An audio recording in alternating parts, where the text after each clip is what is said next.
الذين إن مكناهم في الأرض أقاموا الصلاة وآتوا الزكاة وأمروا بالمعروف ونهوا عن المنكر ولله عاقبة الأمور আমি আল্লাহ রাব্বুল আলামিন যাদেরকে ক্ষমতা দান করেছি আর যে সমস্ত মুসলিমরা ক্ষমতা পেয়েছে এই সমস্ত মুসলিমরা ক্ষমতায় এসে সর্বপ্রথম চারটি কাজ তারা বাস্তবায়ন করবে।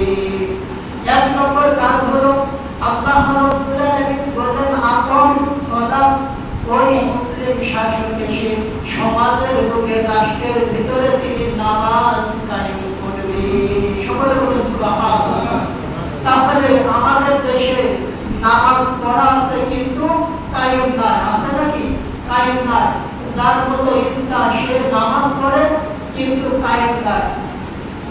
দেশের যিনি মুসলিম শাসক হবেন তিনার দায়িত্ব হলো প্রত্যেকটা মুসলমানের নামাজের দিকে ডাকতে হবে। যারা ক্ষমতা থাকবেন তিনাদের দায়িত্ব হলো তাদের প্রজাদের উপর কঠোর ব্যবস্থা নেওয়া। তারা যদি সংসদের ভিতরে বলে প্রত্যেকের নামাজ পড়তে হবে, আর যে ব্যক্তি এক মুখের ভিতরে বলে প্রত্যেকের নামাজ পড়তে হবে, আর যে ব্যক্তি এক মুখের নামাজ ছেড়ে দিবে 50 থেকে 70 হাজার টাকা জরিমানা করা হবে। কেউ ছাড়বে নাকি নামাজ? কেউ কিন্তু নামাজ ছাড়বে না।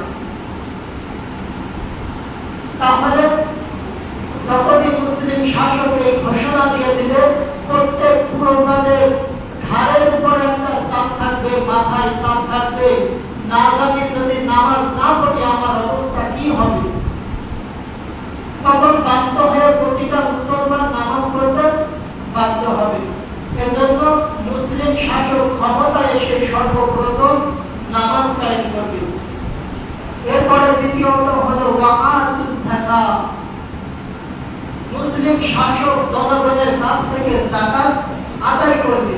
আমাদের সমাজের ভিতরে দেশের ভিতরে অনেক ব্যবসায়ী আছে, ধনী ব্যক্তি আছে, তারা বছরের পর বছর চলে যায় কিন্তু যাকাত দেয় না। আছে না নাই?